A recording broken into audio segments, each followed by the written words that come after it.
오늘 본문에는 예수님의 말씀 세 가지가 들어 있습니다.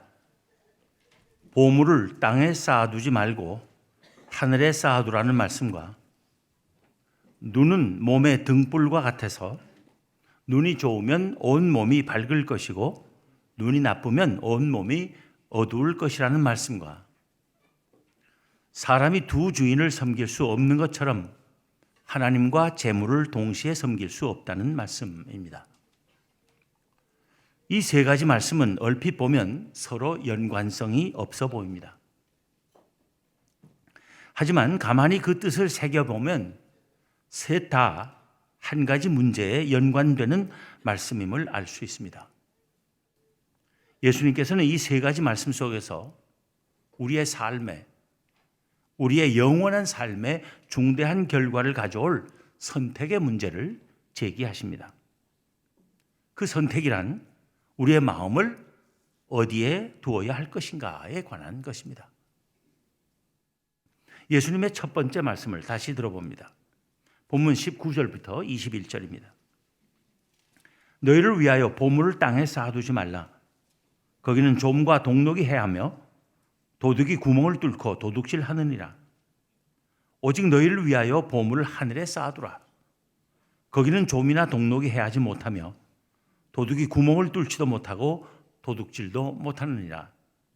내 보물 있는 그곳에는 내 마음도 있느니라. 보물을 안전한 곳에 쌓아두라는 것입니다. 그리고 보물을 쌓아둘 가장 안전한 곳은 하늘, 곧 하나님의 나라라는 것입니다. 그런데 보물을 하나님의 나라에 쌓아두면 우리의 마음도 하나님의 나라에 있게 된다는 것입니다. 결국 보물을 땅에 쌓아둘 것인가 하늘에 쌓아둘 것인가 하는 문제는 마음을 땅에 둘 것인가 하늘에 둘 것인가 하는 문제입니다. 예수님께서는 우리가 마음을 이 세상이 아니라 하나님의 나라에 두어야 하는데 마음을 하나님 나라에 두려면 재물도 하나님 나라에 쌓아두어야 한다고 말씀하신 것입니다. 재물을 땅에다 잔뜩 쌓아두면 마음이 그리로만 잡고 가니까 마음이 하늘 나라를 향할 수가 없다는 것입니다. 그런데 보물을 하늘, 곧 하나님의 나라에 쌓아둔다는 것은 무슨 뜻이며 구체적으로 어떻게 보물을 하늘에 쌓아둘 수 있는 것인가 묻는 사람이 있을 수 있습니다. 이에 대한 답을 우리는 마태복음 19장 16절부터 21절에서 찾을 수 있습니다. 거기에는 우리가 잘 아는 이야기가 나옵니다. 어떤 사람이 예수님께 와서 여쭙기를 선생님이여 내가 무슨 선한 일을 하여야 영생을 얻으리까 했습니다. 이에 예수님께서 말씀하시기를 내가 생명에 들어가려면 계명들을 지키라 하셨습니다. 그러자 그는 또 여쭙기를 어느 계명이니까 했습니다. 예수님께서 다시 말씀해 주시기를 살인하지 말라, 간음하지 말라, 도둑질하지 말라, 거짓 증언하지 말라, 내 부모를 공경하라, 내 이웃을 내 자신과 같이 사랑하라 하신 것이니라 하셨습니다. 그러자 그 청년이 반문하기를 이 모든 것을 내가 지켰사온데 아직도 무엇이 부족하니까 했습니다. 이에 예수님께서 또다시 말씀하시기를 내가 온전하고자 할진대 가서 내 소유를 팔아 가난한 자들에게 주라. 그리하면 하늘에서 보화가 내게 있으리라. 보화를 어떻게 하늘에 쌓을 수 있는 건지 분명하게 예수님께서 가르쳐 주신 것입니다. 예수님의 두 번째 말씀을 다시 들어봅니다. 본문 22절과 23절입니다. 눈은 몸의 등불이니 그러므로 내 눈이 성하면 온 몸이 밝을 것이요 눈이 나쁘면 온 몸이 어두울 것이니 그러므로 내게 있는 빛이 어두우면 그 어둠이 얼마나 더하겠느냐. 눈이 좋으면 온 몸이 밝을 것이고 눈이 나쁘면 온 몸이 어두우리라는 것입니다. 즉 눈은 몸 전체에 영향을 끼친다는 것입니다. 그런데 이 말씀은 하나의 비유였습니다. 예수님께서 눈의 건강과 시력에 관한 강의를 하려 하신 것이 아니라면 이 비유 말씀을 통해서 우리에게 주시고자 하신 가르침이 무엇인지를 우리는 알아야 할 것입니다. 예수님께서 눈에 비유하신 것은 우리가 바라보는 것, 지향하는 것, 소망하는 것입니다. 그리고 몸에 비유하신 것은 우리의 삶입니다. 우리가 무엇을 바라보고 무엇을 지향하며 무엇을 소망하느냐에 따라 우리의 삶이 달라진다는 것입니다. 우리가 어두운 데를 바라보면 우리의 삶이 어두워진다는 것입니다. 우리가 밝은 데를 지향하면 우리의 삶이 밝아진다는 것입니다. 우리가 낮은 데를 바라보면 우리의 삶이 낮아진다는 것입니다. 우리가 높은 데를 지향하면 우리의 삶이 높아진다는 것입니다. 우리가 안전하지 못한 데를 지향하면 우리의 삶이 안전하지 못해진다는 것입니다.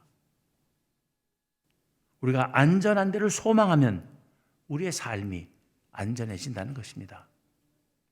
우리가 일시적인 것을 지향하면 우리의 삶이 일시적인 것이 된다는 것입니다. 우리가 영원한 것을 소망하면 우리의 삶이 영원해진다는 것입니다. 우리가 물질적인 것을 지향하면 우리의 삶이 물질적인 삶이 된다는 것입니다. 우리가 영적인 것을 소망하면 우리의 삶이 영적인 삶이 된다는 것입니다. 우리가 늘 재물을 바라보면 우리가 재물의 지배를 받는 삶을 살게 된다는 것입니다. 우리가 오직 하나님만을 바라보면 우리의 삶이 하나님에 의해 다스려지는 삶을 살게 된다는 것입니다. 우리가 이 세상만을 바라보면 우리의 삶이 세상적이 된다는 것입니다. 우리가 하나님의 의를 지향하면 우리의 삶이 의로워진다는 것입니다.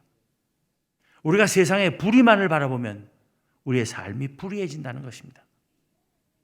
우리의 마음을 어디에 두어야 할 것인가 하는 물음에 대해 예수님께서는 밝은 세상, 의로운 세상, 높은 세상, 안전한 나라, 영원한 나라, 영적인 삶, 하나님이 다스리시는 나라, 하나님의 의가 바로 서는 일에 두어야 한다고 가르치신 것입니다. 예수님의 세 번째 말씀을 다시 들어봅니다. 본문 24절입니다.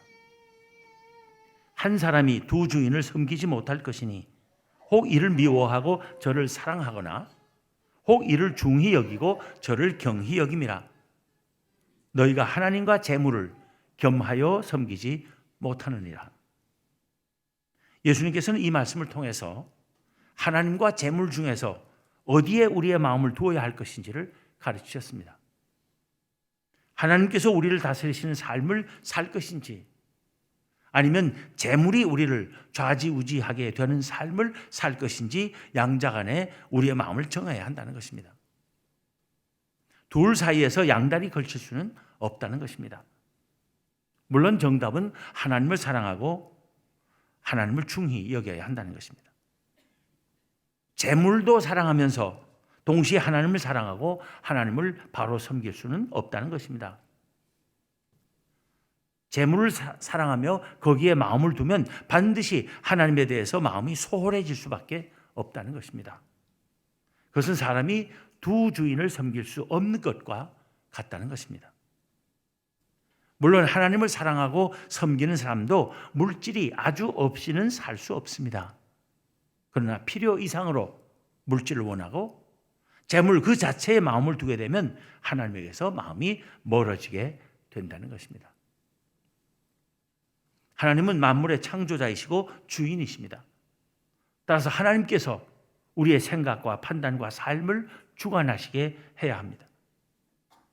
재물이 우리의 생각과 판단과 삶을 좌지우지하게 되어서는 안 될 것입니다. 하나님이 주인이신 재물을 우리가 다스려야 합니다. 재물이 우리를 다스리게 해서는 안 되는 것입니다. 재물을 사랑하면 우리의 마음대로 재물을 다스릴 수 없고 오히려 우리가 재물의 종이 됩니다. 하나님을 사랑해야 우리가 재물의 종이 되지 않고 그것을 다스릴 수 있습니다.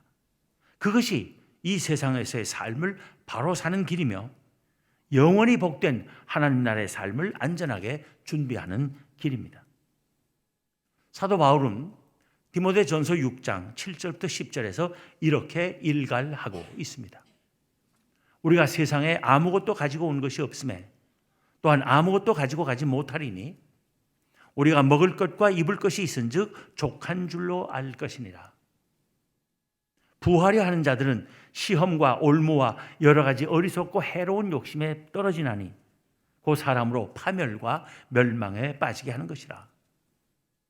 돈을 사랑함이 일만 악의 뿌리가 되나니 이것을 탐내는 자들은 미혹을 받아 믿음에서 떠나 많은 근심으로써 자기를 찔렀도다.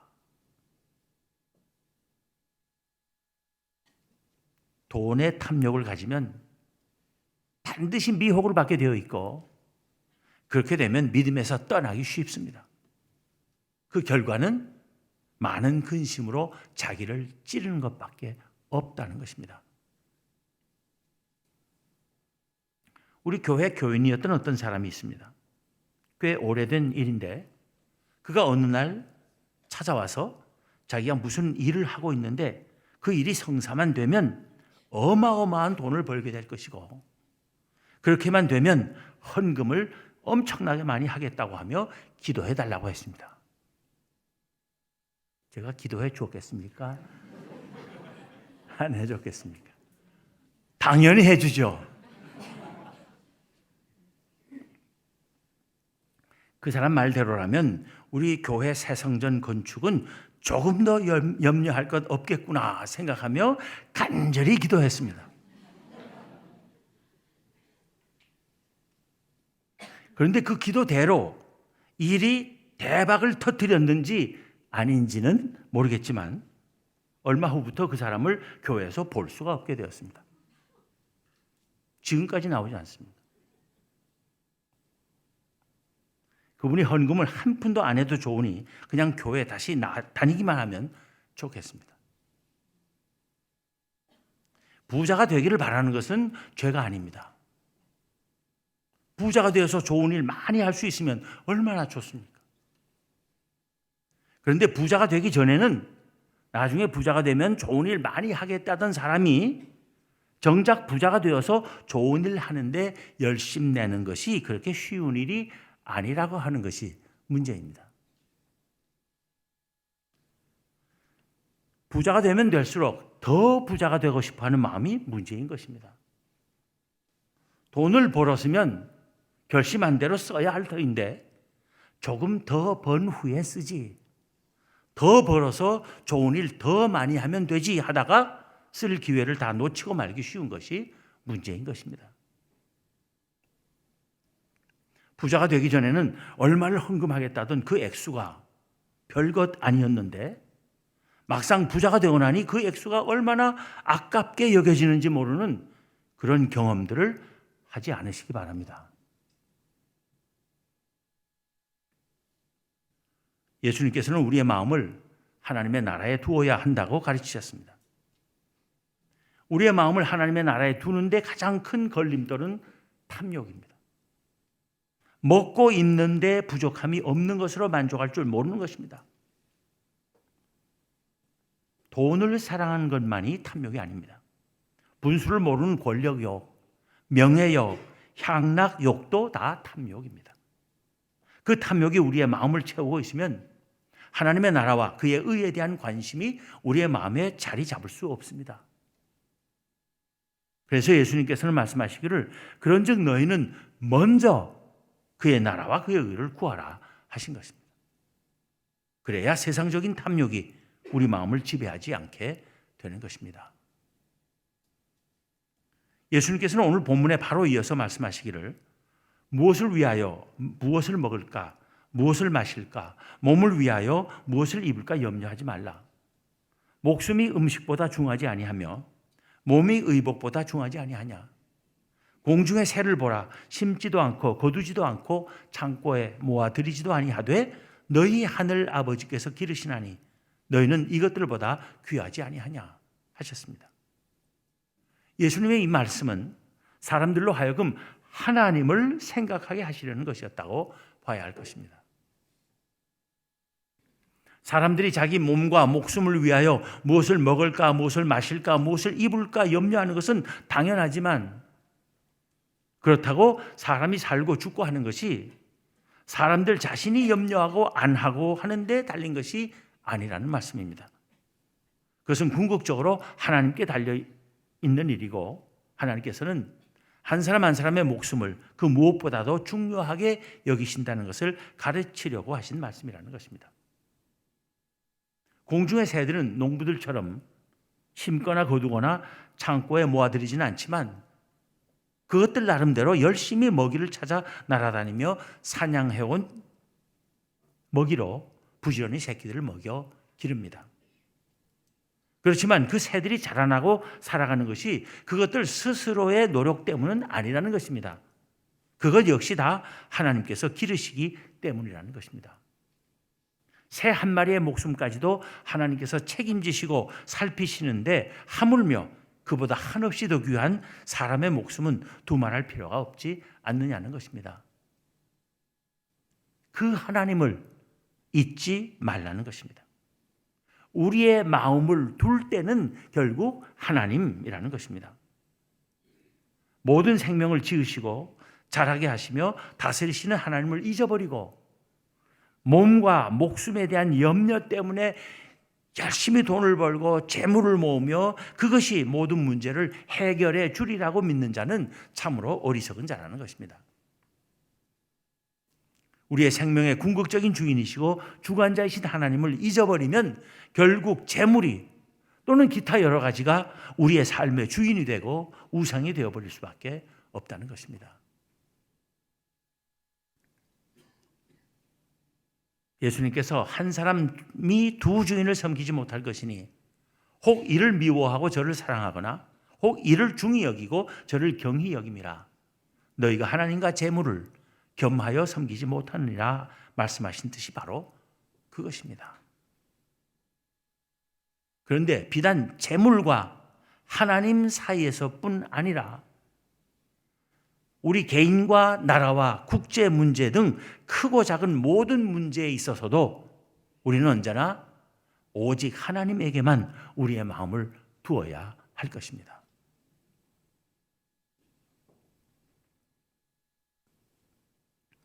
지금으로부터 97년 전인 1919년 3월 1일은 우리 선조들이 일제하에서 우리나라의 독립국임과 우리 민족의 자유민임을 세계 만방에 선포하며 골기한 날입니다.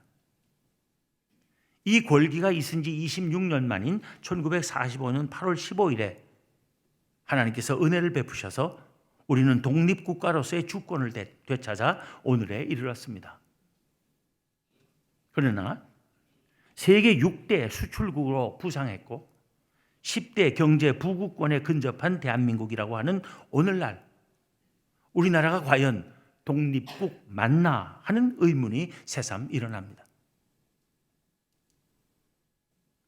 북한이 연달아 핵실험과 장거리 미사일 시험 발사를 강행하며 우리의 국방과 안보에 대한 위협의 수위를 높여가는 가운데 한때는 중국이 어떻게 해줄 것을 기대하며 중국에 바싹 가까이 다가갔다가 중국이 결국 믿을 나라가 되지 못함을 뒤늦게 깨닫고는 그동안 중국의 눈치를 보느라 미적거리던 미군의 고고도 미사일 방어체계, 소위 영어 약자로 사드라고 하는 것을 당장 도입해야 할 것처럼 허둥대더니 중국이 미국과 북한 제재에 합의하자 미국은 슬며시 고고도 미사일 방어체계의 한국 배치가 꼭 필요한 것도 아니고 급한 것도 아니라며 한 발을 빼물어서 우리만 중국 측에서 우리를 비하하며 말한 대로 미국과 중국이 마주 앉아 겨루는 바둑판에 바둑알 신세가 되고 말았습니다. 중국은 노골적으로 우리를 무시하고 협박하는 무례를 범하는가 하면 미국은 전략적으로 우리를 이용하고 우리는 이에 뭣도 모르고 놀아나는 꼴이 되고 말았습니다. 미국만 북한을 혼내줄 방도를 찾았고 중국과 우리 사이를 벌려놓는 성과까지 거둔 것입니다. 우리는 우리의 안보 문제에 할 수 있는 것이 아무것도 없는 바둑알임을 실감하게 됩니다. 자랑스러운 3.1절을 우울하게 맞게 하는 일들이 아닐 수 없습니다. 그런데 지금 나라가 이렇게 어려운데 정치하는 자들은 시종일관 우리를 절망시키고 있을 뿐입니다. 그들 때문에 경제도 안보도 불안한 상태에서 벗어나지 못하고 있습니다. 국회의원들을 나라 파탄내는 책임을 물어 법정에 세우고 당장 그들의 세비 지급 금지 가처분 신청이라도 내고 싶은 심정입니다. 많은 국민이 마음을 어디에 두어야 할지 알지 못하고 있을 것입니다.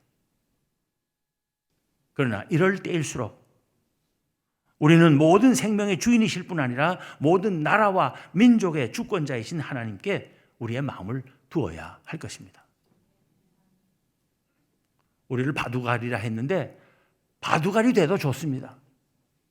미국이나 중국이 마음대로 둘 수 없는 바둑알이면 됩니다. 하나님이 두시는 바둑알, 하나님만이 두실 수 있는 바둑알, 하나님의 마음대로만 두어지는 바둑알, 상대방의 목을 쥐고 전세를 일시에 역전시킬 수 있는 신의 한 수로 두어지는 바둑알이라면 너무나 좋은 것입니다. 우리는 신의 한 수에 의해서 주어지는 바둑알이 되어야 합니다. 오늘과 같은 때일수록 하나님의 나라와 그의 의를 구하는 것이 모든 문제와 그 문제의 근본 해결 책임을 잊지 않는 우리가 되어야 하겠습니다. 하나님께서 우리의 모든 문제를 해결해 주시기를 간구하는 기도와 믿음이 그 어느 때보다도 절실한 오늘입니다. 기도하겠습니다. 하나님, 저의 삶의 모든 순간에 모든 문제 앞에서 우리가 마음을 두어야 할 것은 오직 하나님이심을 다시 한번 분명히 깨닫게 하여 주심을 감사합니다. 저희가 항상 하나님께 마음을 두고 하나님의 말씀에 순종하며 하나님께서 주신 믿음 잘 지켜나갈 수 있도록, 그래서 세상 사는 동안 그 어떤 문제도 능히 극복하며 해결해 나갈 수 있도록 은혜 베풀어 주시기를 원합니다. 현금의 이 나라가 매우 위태한 상태에 있습니다. 국민들은 어디에 마음을 두고 어디에 기대해야 할지를 알지 못하고 있는 이때, 이 땅의 그리스도인들과 교회가 더욱더 분명하고 확고하게 하나님께 마음을 두게 하시고, 그래서 하나님께서 이 나라를 지켜주시고 이 백성을 평안케 하여 주시기를 원합니다.